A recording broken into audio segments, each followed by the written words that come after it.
É Deus quem chama o seu povo pra essa causa santa. O Espírito Santo já se move em nós, já se move em nós, ungidos do Senhor. É o pastor juntando ovelhas pra esse avivamento, sinal dos tempos, novo Pentecoste, o fogo santo do Consolador. Deixa queimar essa fogueira santa, porque esse fogo não se apagará. Essa fogueira tem poder de Deus, poder de Deus nesse lugar. Deixa queimar essa fogueira santa, porque esse fogo não se apagará. Essa fogueira tem poder de Deus, poder de Deus nesse lugar. A nossa arma é a oração e o poder de Deus. Ele vai na frente com a sua glória. Ele é a vitória e eu sou vencedor. E foi com oração que Elias pôde abrir os céus. Fogo foi caindo com o poder do alto, acendendo o altar com fogo do Senhor. Deixa queimar essa fogueira santa, porque esse fogo não se apagará.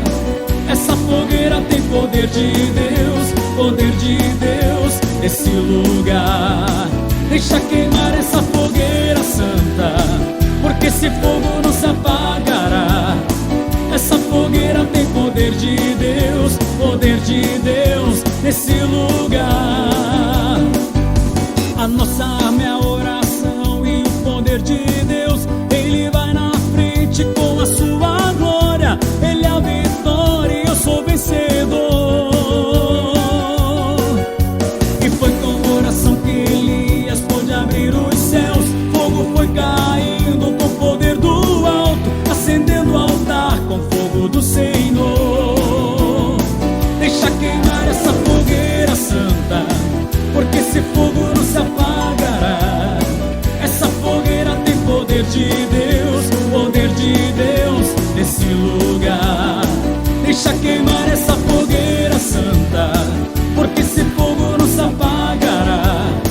Essa fogueira tem poder de Deus, poder de Deus nesse lugar. Deixa queimar essa fogueira santa, porque esse fogo não se apagará.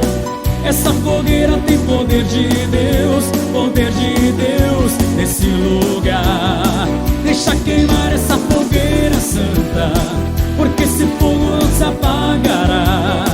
Essa fogueira tem poder de Deus, poder de Deus